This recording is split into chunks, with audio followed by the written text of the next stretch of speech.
to close the window.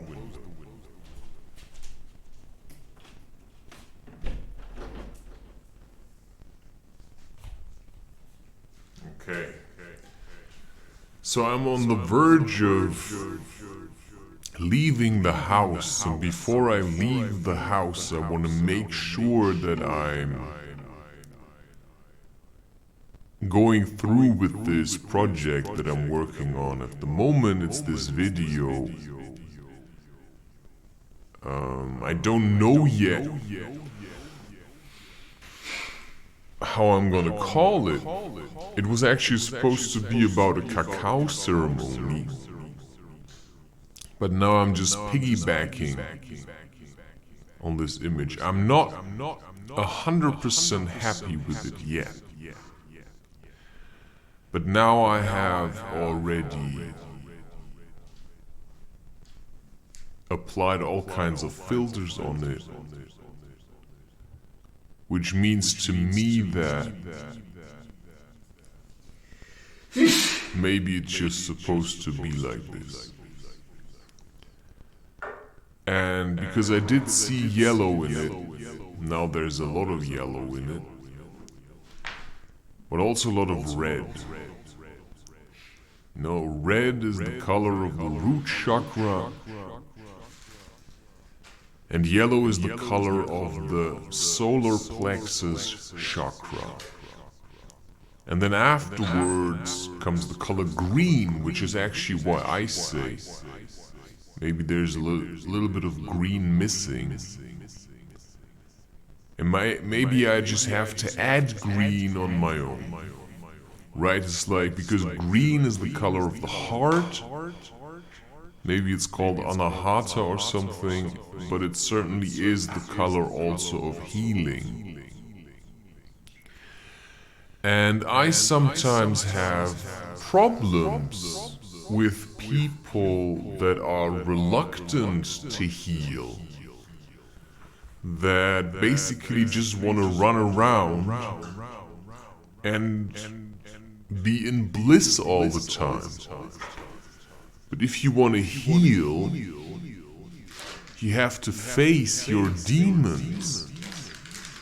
Whether you want to say demons are demons and they're real, because there is a level where they certainly are real, or you want to say, yeah, demons aren't really real at all. They're just habits, they're just vices.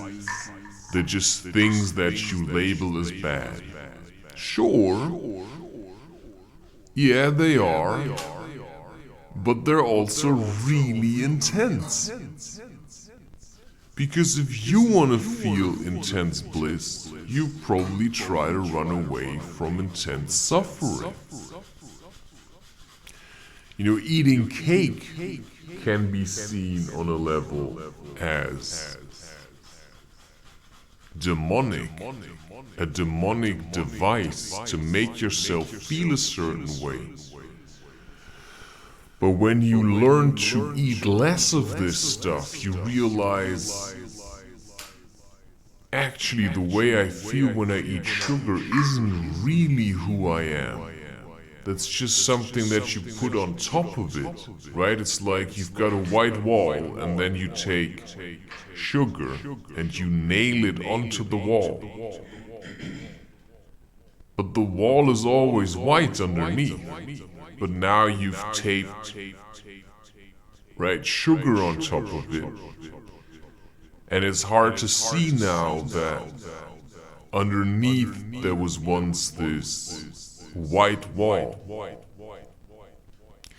And now I've got people, and they discover psychedelics, they discover certain possibilities, a certain sense of freedom. Yeah? And then they come to me, and I say, okay, let's see where this is going. And then we have a conversation. Yeah, I just decided I'm going to add a little bit of green after all. Right? And then we have a conversation. And you can already tell that they're just lying about everything. You know, it's not who they are, but it's just, they're just afraid, right? They think if they say how shit they really feel, they're gonna lose you. But the truth is, you're gonna lose me if you keep talking shit to me. Because I have no time for people who choose to live in a lie, right? So if you call me because for some chance you have my number, because I probably gave it to you, and you call me and you try to get me to give you certain information about psychedelics, then I'm gonna say, what do you want from me? All the information is out there, right? I mean, you wanna do psychedelics together with me because you're afraid? Alright. You wanna call me and ask me where you can do psychedelics? It's like, what the fuck are you talking about? Right, I mean, you can do psychedelics wherever you want. You don't have to call me for that. Like, you don't need my help to do anything. If you want to do something, then do it. But if you want to do it together with me, then have the balls and ask me. But if you don't ask me, you just want the information, then I know, okay, that's just bullshit. Right? It's just like that guy who came. He rang my bell. And then he asked me, hey, we want to make hash brownies. Can you come and help me? And I go there because I think, let's just see where this is going. And then he wants me to help him make hash brownies. Hash butter for hash brownies. It's like just like wheat butter. And then as we talk about this, we realize, or I realize, that his plan isn't, I go there, we make it together, we eat it together, and then we have an experience together because he needs help in doing this, and he acknowledges that I have the experience and he would like to do it together with me. No, that's not his plan at all. That's just what I thought. Oh yeah, he acknowledged me now. No, his plan was I help him to make wheat butter, and then he takes the brownies, goes to his girlfriend and eats it there. And I'm like, what the fuck, man? Like, you wanna make wheat butter, but you don't have the balls to do it? And then you come to me and take me away from what I was doing? And then you think I'm gonna do this for you? No, man. So I just left at one point, you know, I showed them how to do the butter, and then they just kept asking questions about how to make brownies. And then I said, you know what? You know, I have enough on my plate. I was also dealing with some symptoms of having smoked a bit of cannabis, which just knocked me out. Sometimes this stuff is so disgusting. It just creates more turbulence than healing. And so I said, you know what, I'm out of here. And now I was in a similar situation again, and I'm just gonna talk about it because I've already talked about it. And I just wanna get into the message. Right, I'm often in this place where I say I feel lonely. And that makes me vulnerable to people who want to use me, but that actually don't really like me. They actually don't really want me in their lives. They just want what I can give them. They want power. I once met this guy on Instagram and I left him a message because he was posting this stuff about nofap. And it was kind of obvious that he was just saying that. He didn't really mean it. Like, he still masturbated. He just said it. Right, so, you know, it's like, you know, I motivate others, but I cannot do it myself. Anyway, we started having a conversation, and what? Yeah, you can say he realized it himself at one point that he was kind of phony about what he was doing. Those are very few people that realize, holy shit, I've just been talking about it. He even said it himself, you know, oh man, I've been kind of dishonest about what I've been doing. And that's like 1%. The rest just keeps going with their lies. It's like 1% that say, I've made a mistake here. So now I've talked to you about somebody that I met on the street, you know, a young woman, or a girl. And she said, you know, the first time I met her, she said she just came from, now I even have to think that was probably a lie as well. She said, yeah, I just came from South America. And I did mushrooms there, and then we had some kind of tantra massage. And I thought, oh wow, you know, why not just ask her, hey, do you want to do a cacao ceremony together once? And she said, the first thing she said when I said that was, I'm allergic to milk. I'm lactose intolerant, and I was like, yeah, this like sounds like a very bad excuse. But it was already a hint, actually, that she was already trying to get out of this, that she didn't really like me. Maybe she liked what I might offer, but not me.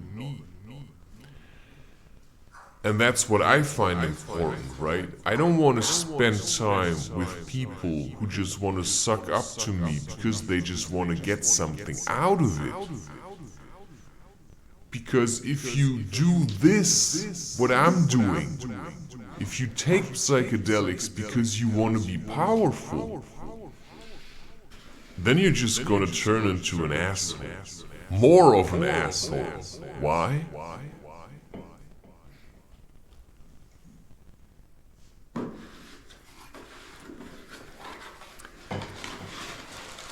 Because psychedelics are a gateway to a place of power.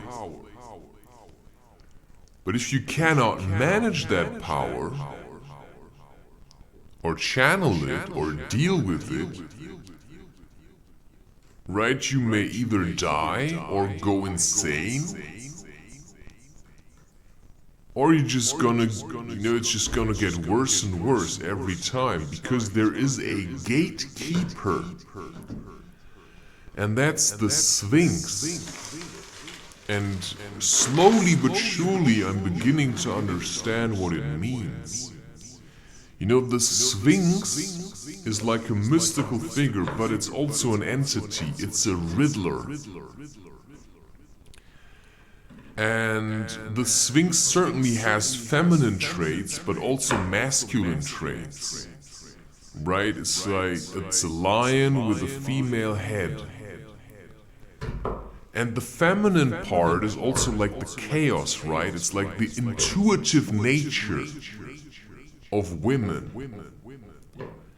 And then you've got the lion that makes sure, right?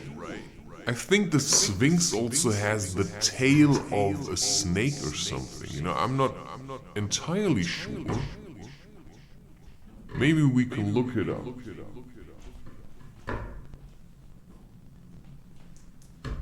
Yeah, I actually was worried. I thought, I can never talk for 1 hour. And then I think, yeah, I think I can, right? Say, no problemo. Yeah, I don't know why. I have turned on some kind of permission control to control the amount of data that my apps are using.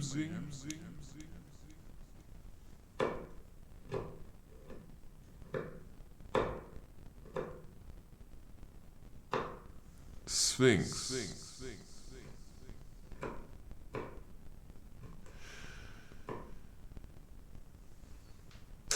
What is a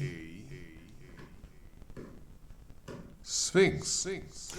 Let's just make it really easy, right? The Sphynx. A Sphynx or Sphynx. Let's just go to the first. It's just like history.com. What is a Sphynx? What is a Sphynx? Okay, a Sphynx or Sphynx is a creature with the body of a lion and the head of a human, with some variations. It is a prominent mythological figure. In ancient Egypt, the Sphynx was a spiritual guardian, and most often depicted as a male with a pharaoh headdress. Actually, Sphinxes with the likeness of the female pharaoh Hatshepsut also exist.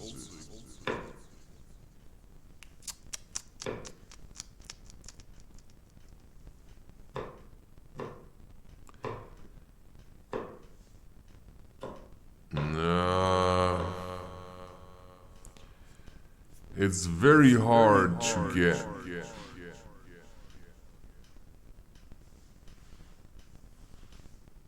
Actual knowledge sometimes.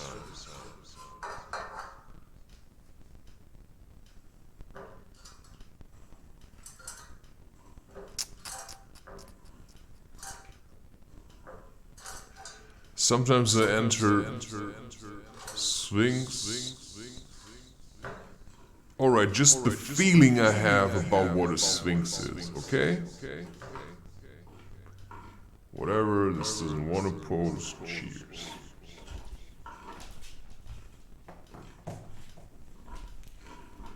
I don't know why I said it has the tail of a snake. Because sometimes people say, you know, that's what a Sphynx is. But what is a Sphynx? I say it's a riddler, it's a gatekeeper. And it makes sure that you don't get into this place unless you put in the work, unless you have a pure heart. And that's why I believe the Sphynx has the body of a lion, because it's gonna tear you to shreds if you cannot answer the questions truthfully. Because when you lie, it's just like, you know, that's your own problem. If you lie about feeling good about doing psychedelics, and you just go there because you want to look good or seem good or crazy or powerful, and it's actually not your heart's desire to do it, you just want to do it because you just want something to change. You're kind of desperate. Then you're gonna be torn to shreds, man. You're gonna just get a glimpse of this is the truth. Because the first thing you have to face is your own bullshit. The first thing you have to face is your own bullshit. And one of the bullshit things I had to face also was the stuff with my family. This, oh, we're really happy and we love each other. You know, this image that people create of families. You know, how everybody is really getting on together really well. And then you realize at some point that was just a fantasy. My first ayahuasca ceremony confronted me with this feeling of love for a family. But I realized it's just bullshit, it doesn't exist. You know, I can help create it in a certain way, but if I'm doing the work, what is the rest doing? Because if we call something family, then what does that mean? I mean, am I also living it? This ideal of family that I have. Because the realization I've made is everybody talks about everyone. You know, I think, you know, my family doesn't talk bad about me, but they do. Because they talk bad about everyone. So they also talk bad about me. And that's why I keep my distance to them. Because I've seen how they are. If I tell them anything, they just take it apart. They act like they're super nice when I'm around because they know by now that I'm quite vicious if people start attacking others. But if I go there and I say something about anything, I know that they're gonna talk about it behind my back afterwards. Because that's who they are. They're kind of miserable. And I often meet such miserable creatures that come to me, yeah, and that just pretend that there's someone, that they're like super adult or mature or whatever, and then it turns out they're only 18. How do they manage to run around with such a strut, with such a self-image of I'm the perfect thing? How do you manage that? And then you meet them and you get to know them. And then you say, hey, let's do a cacao ceremony. And then they call you a couple of days later and they say, hey, you know, I have mushrooms, we can do mushrooms, I have a tent. And you actually have a nice conversation. I mean, you're on the phone, you're talking, and you're actually having a nice conversation. And you think, whoa, this feels good, let's see what comes out of it. And you get the feeling, wow, this person is really mature. And what I often don't realize is that I just let them into my heaven. And in my heaven they can feel really holy. But once they're out of it, they're like, shit. Now what am I supposed to do? You know, I was lying about everything I said. You know, I was lying about being super cool and all of that because I wanted him to like me. And now what am I supposed to do? So they come up with a plan. Yeah, and then I asked her, okay, what is with the weekend? Are you gonna come or not? And then she says, yeah, she doesn't have time. She has so many other things to do, she doesn't have time. And then she calls me today, and she says, yeah, she's just hanging around with friends, smoking cannabis, they're really stoned, and now they want to come here and do mushrooms in the forest. It's like, what? You said you don't have time this weekend. And then I say something and then she says, I said, what do you mean you want to come here? It's like, you wanted to do this with me and now you want to do it with somebody else? And I don't know what I said, but she said, yeah, but, you know, I didn't invite you. And I said, like, what the fuck, man? And then I got a bit nasty. Not even, I just spoke my mind. I just said, what the fuck are you talking about? Like, you think you can just take me out like a handkerchief, blow your nose into me and then stuff me away? Like, you come from 2 hours away. And you wanna come here to do mushrooms? Like, why don't you just go to Google Maps? Because she was asking me, where can I do it? Where can I do it? Where is a forest? Why do you have to do it here? If you want to do it here, then do it like you said you wanted to. Give me a call, tell me you're gonna come, we're gonna go together to the forest and we're gonna do mushrooms together. You know, that's the only way that this is gonna happen. But if you call me, yeah, I'm stoned with friends, of course this was all a lie or an excuse. Or maybe it wasn't, who knows? Maybe she doesn't even know what she's talking about. But I can't help that. Because if you want love, if you want to get to the secret, you have to fight your way through it. You have to be courageous. So if you like someone, and you want to have an experience with them, because you think you trust them, because ultimately you don't know if you can trust them, then you have to be honest. Then you have to say, hey, I'm a little bit nervous. And then the other guy can say, it's alright, you know. Let's just see. Maybe we can just go hiking first. But I'm not that patient, right? If somebody calls me and is just busy pretending, what can I do? Because I'm sick of all this bullshit. I'm sick of all these lies. You know, if somebody comes to me, I expect them to have the courage to be honest. And if they don't have the courage to be honest, then I know that they're just being phony. So if somebody calls me and says, you know, because this weekend we had this plan to go together and do something.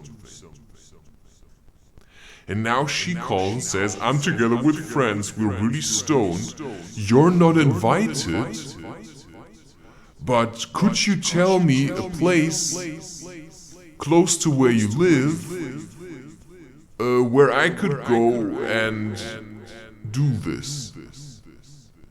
And I say, what the fuck are you talking about? Like, what the fuck are you talking about? That's what I said to her. Like, are you kidding me?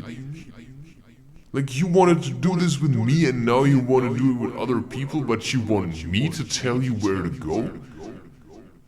Like, kiss my ass. And then she hung up. I didn't say kiss my ass, but basically I said it and she hung up. So if she would have called me and she would have said, hey, I actually really want to do it, so let's do it, then I would have said, alright. But she didn't do that. So I say, go fuck yourself. You know, as nice as I can say it. And then I raise my voice and I say, what is your problem? Like, you don't have the balls to do whatever you want to do on your own, but you want to use me to do it. But you want to use me in the most disgusting way because you're too shy to have me around, but you still want my knowledge. You want to get to what I have without having the discomfort of having me around, but the fact is, with this kind of a mentality, if I would just give you the information and you would go and do it alone, you wouldn't last. You would die. You would suffocate. And maybe you wouldn't. Who is to say? But in the end, you're self-responsible. So if you call me and you want information where you can do psychedelics and I give you that information, I'm responsible. I cannot do that. The only thing I can do is go together with you to the place and then do it there. You know, I don't say I want to do this. I don't want to do this at all. I say we are living in the times of self-responsibility. So you don't just ask someone, hey, can you tell me where I can do psychedelic mushrooms in the forest? Because once you ask me the question, I'm part of it. And when I'm a part of it, I'm gonna have to deal with the fear. I don't want to do that because I'm not your parent. You know, I could be your lover, right? But I'm not your parent. But you don't call me and make me worry about you. You know, the nicest thing you could do is say, hey, let's do this together. But you're in charge.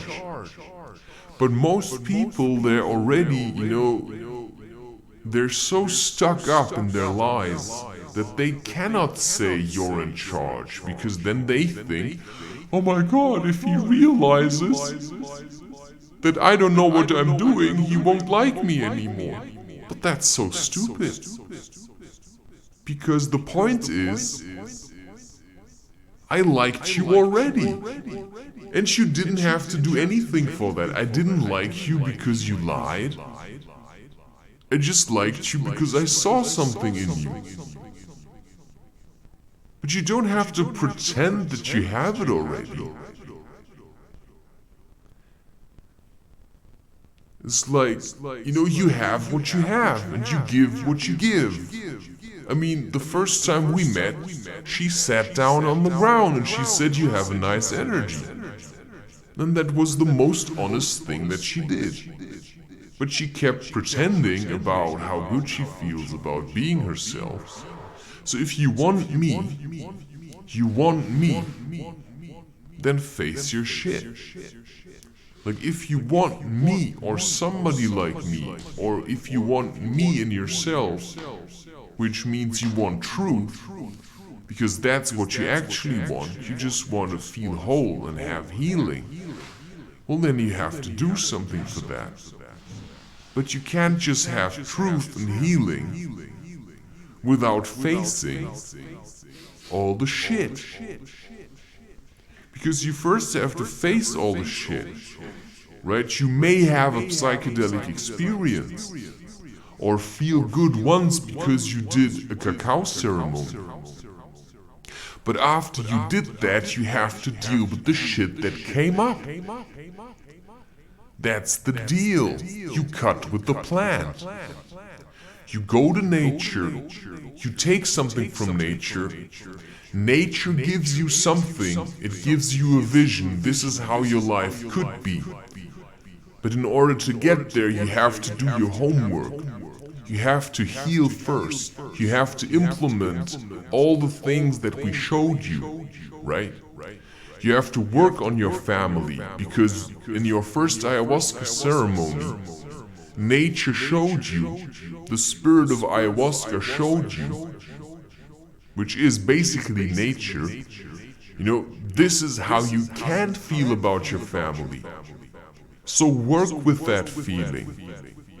Work with it until you do feel like this about them.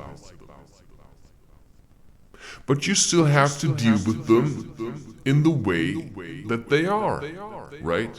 Because they are needy little shits. Right? My whole family is a bunch of pretenders. But I still have the job to love them. So I love them with the amount of distance that I find appropriate. Which means I can love you from a distance, because the image I have of you is as close to the truth as I can get. Which is, you know, I don't judge you overly for farting while you stand behind me. I simply accept that this is the way you are, for whatever reason, because what happened to you, I believe, has actually nothing to do with why you are the way you are. You are the way you are because you are that way, and because you are reluctant to change it. Just as I am reluctant to change certain things about myself, right?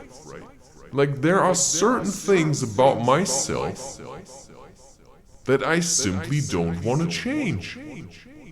Right? It's like sometimes I just want to eat sugar. You know, if somebody calls me and asks me for information so that they can do psychedelic mushrooms without me, then I'm gonna get a little angry. Because if you don't invite me as a guide, then what's the point of calling me? And that's what I mean with I'm not your handkerchief. You know, I have a lot of wisdom, but in order to get to that wisdom, there's also a cost involved. If you want to have me around, you have to pamper me a little. And if you can't do that, if you just try to drown me in your shit, in your lies, I'm gonna say, what the fuck are you talking about? And then these people leave. And then they hang up, because if you show them a little bit of your power, they just run away from you. And that's the good thing, because maybe then they realize, holy moly, maybe I have to dial it down a little. Maybe it's not the time to just fool around and do mushrooms. Because it's clear they won't do it alone. And it's probably best, because what you always have to realize is there are people that die when they do psychedelics, because they just do it, they don't know what they're doing, and then they die. And there are spirits, right? And if you are completely unaware of these things, for some reason, I survived everything that I did because I have a strong intuition. If my feeling says don't do it, I just don't do it. Right? I don't take really stupid risks. I take what you may call a calculated risk. Right? And that's when you listened a bit to Ram Dass, where he says, he talks about in the yogas of the Bhagavad Gita, but also this is from the Don Juan books by Carlos Castaneda, where he says a warrior makes a lot of observations. He observes and observes and observes. And when he has enough information, he acts. But then he lets go and he just jumps into the fray. So, you know, I'm still gathering information on this young woman. Because until now, all she showed me was like basically bullshit. If she would show me truth and say, hey, I'm really uncertain about this, can we just take this easy? I would say, sure. You know, let's take it easy, you know. You know, we don't have to have sex right away. We could cuddle. But I just have a very big problem with liars and bullshit, because to work through somebody's bullshit takes a lot of time and patience. So if she's honest about liking me and wanting to love me and wanting to be with me, then she will come back. If she doesn't want me, then she won't come back, because that's what love is also. Love is honest and truthful. And if you can't love me because you think you're better than me or whatever, then stay away.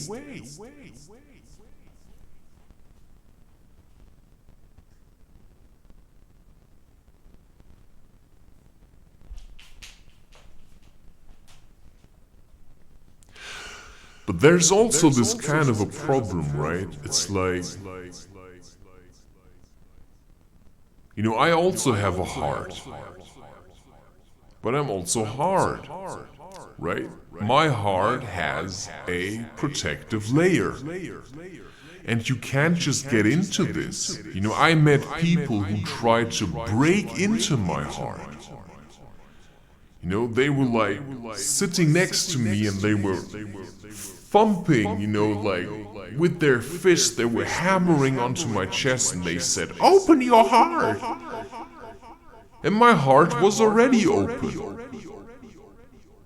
Because I accepted you punching my chest. "Open your heart," she said. Yeah, she wanted to get into it. But like this? Like you can't just get into my heart. I mean, maybe you're already in it. But maybe you want more. But if you want more, you also have to give something in return. Because, sure, I can be with a woman that's just always really nasty and insecure and like a little child. And I can go to her and say, "Hey, do you want to have sex with me?" And then we sleep with each other. And she just lies on her back and I do my thing and then she feels a little better. And I just feel like this was so boring. Right? It's like we don't match each other at all. Like in terms of power, in terms of experience and energy, we don't match each other at all. But I would be willing to work towards it. But the problem is, as soon as I want to do that, people just run away from me. But they don't run away from me, they run away from their own bullshit. Because once they're in my presence, they have to face it. They're not as cool as they thought they are. You know, they're scared shitless by whatever scares them, right? Fear itself, you know, they're just being pushed around by their own desires and their own fears and their own trauma and whatever energy is and all that kind of stuff. It's just like, right? I mean, if you're really scared of psychedelics, then you're scared of yourself. So if you have had some psychedelic experiences, and the Sphynx, which is the gatekeeper towards this realm, I believe, you know, it's gonna make sure that you can't come through unless you're worthy. So it's gonna give you a certain set of riddles. And unless you can solve those riddles, there's no chance for you that you can have what you want. So you have to work on these things. And that's why every psychedelic experience, and that includes ceremonial cacao, has certain riddles that you have to solve. Emotions that show themselves, visions that show themselves in dreams or just like this. Things you pick up on, just this little bit of truth that starts to trickle or to drip, drip, drip, drip. It just starts dripping into you. And if you try to keep that away because you want to keep lying to yourself, well, good luck, man. You know, life's gonna be hell for the rest of your life. You have to face the truth, which is, I'm a phony. I'm full of shit. You know, I have no idea what love is, but I'm willing to learn. But if you come to me with, you know, at the age of 18 because you want security and maybe you want love and you want sex, but you try to lie about who you are, you know, in that sense I'm the Sphynx, because I'm very close to my own nature. So what am I supposed to do? I'm gonna growl at you. And when you run away, I know who you truly are. You're a scared little kitten. And until now, I could scare away every woman. No, I'm not nasty. I don't say things that aren't true. I don't say you're an asshole unless you are an asshole. I confront people with truth. And when that makes them run away, then that's their problem. The truth is that in certain ways I'm further and I'm stronger than 40 to 50-year-old men. And they don't like this. So if they would want to spend time with me and do maybe rituals with me, they would have to let me take charge of them. But they can't do that. Because if they would come to me and say, hey, could you maybe hold the ayahuasca ceremony or hold the mushroom ritual? Could you just hold the space for us to heal? I would say, certainly, man, I can do this, thank you for asking. I probably wouldn't say that. Yeah, I would say it. But the problem is most people don't do it. They just think, oh, I can do this myself. Because I'm older and more experienced and whatever. But the truth is they cannot. And I can. You can give me any psychedelics, and I know how to hold my ground. And that's the way it is. And that's what I had to learn and accept. Because I always thought I was mediocre, I was worth nothing. Until I realized, oh wow, there are certain things that I can do that others cannot do. Right? I can deal with suicidal thoughts on my own. Alone. I can go alone into the forest and do psychedelics. Right? I cannot recommend this to anyone, but I can do it. I like doing it. And other people, they just can't. They don't even get to the place, right? I did it, and I did it. I wanted to do it, and I did it. Most people, they want to do it, and then they call other people. Well, that just shows you that they're cowards.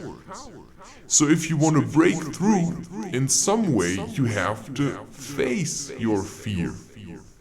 But also don't be an idiot, right? Because you don't know what drinking ceremonial cacao in your room will show you.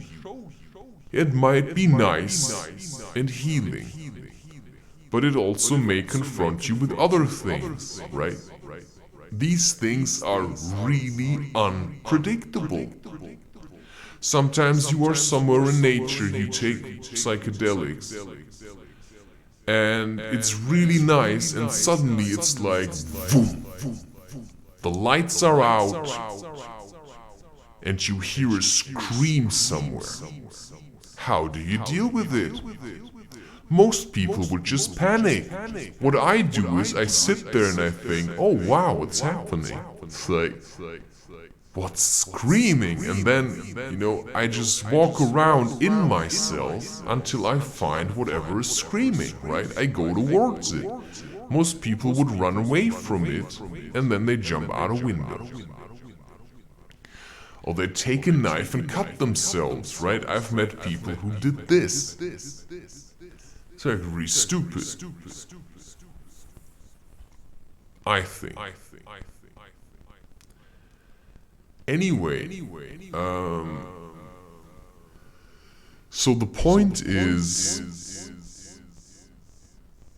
she took me for granted, and now she has to suffer the consequences, which is either she's never gonna talk to me again, or she has to come back to me again. But she cannot have me unless she's honest to herself. I want to be with him, and for that I have to cut the bullshit. Because that's the truth that she has to face now. It's either I keep on running, or I say, hey, what am I actually running from? I'm just running from the truth that I love him. And I think I just have to face this now. And that's why, sometimes, because if you're too desperate for somebody to come and help you and have sex with you and make you feel good, because they think they have something to give, they have nothing to give. And so they come to you, and then they want to use you, and you say, not anymore.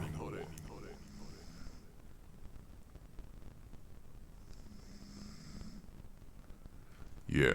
Something I learned from filming myself is that I snore, which revealed to me that I should do breath exercises because I don't like it, that I snore. It shows something that I eat too much, and then I have to do more breathing exercises. That's a hard one for me, because I'm also a little bit addicted, right? I always use something to make myself feel better, right? If I feel a little bit terrible, I want to use other people, I want to use rapé, I want to use cannabis, I want to smoke something, I want to do psychedelics. But sometimes you get to this point where, like me now, I don't have the money. I don't know anybody who could get me anything. The people that I meet that say they would do it with me turn out to be all liars. So at one point you have to accept, okay, maybe I just have to start doing breath work and just get high on my own supply. Because you don't need psychedelics, you can just do breath work. But to me, psychedelics are much easier. Breath work is really hard. And I fainted a couple of times already. Because when you take psychedelics, in a way, they do the work for you. But when you do breath work, you actually have to work for being high, and that is the stuff that brings you the real healing. It's everything in a mixture, right? It's like, you do a bit of that, you do a bit of this. Because if you like psychedelics, you don't just have to let go of everything. You just have to find the balance, how often to do it, when to do it, how to do it, with who to do it, and also then when not to do it. Sometimes then I go climbing when I want to feel high or good. Then I just climb for my high. Or I hike or I slackline for my high, right? I can do all kinds of things to get to the place where I want to be with psychedelics. Because after a while, psychedelics won't get you there anymore. So you have to put in the work. Yeah, because it's like you're on one plane of consciousness and you keep taking psychedelics, but you just can't get higher. Because you haven't put in the work, you haven't finished your homework. And your homework's pulling you down, so until you've done your homework, don't take any psychedelics, man. If you start getting paranoid when you smoke cannabis, then do your homework. Stop smoking cannabis. That's the solution. It's so easy and people are too stupid to get that, right? It's like, but it made me feel good once. Why can't it make me feel good again? Because you're lazy, man. That's all there is to it. You're fucking lazy. You can't just let the substance do the work. You're doing the work, so the substance assists you in the work. It just shows you where you're clinging, and after you've seen where you're clinging, you have to let go of it. So I was clinging to the people you may call my family, and it took me, after that experience, 4 years to get to a place where I feel good about letting go of them, right? But I also did a lot of work, because I lived with them, right? I did things, I told them about things, I helped them through struggles. I was just there like a boulder, yeah? Like a boulder in the storm where they could lean on, because I don't give in. And then life said, now you got an apartment. And here we are, yeah? Here we are.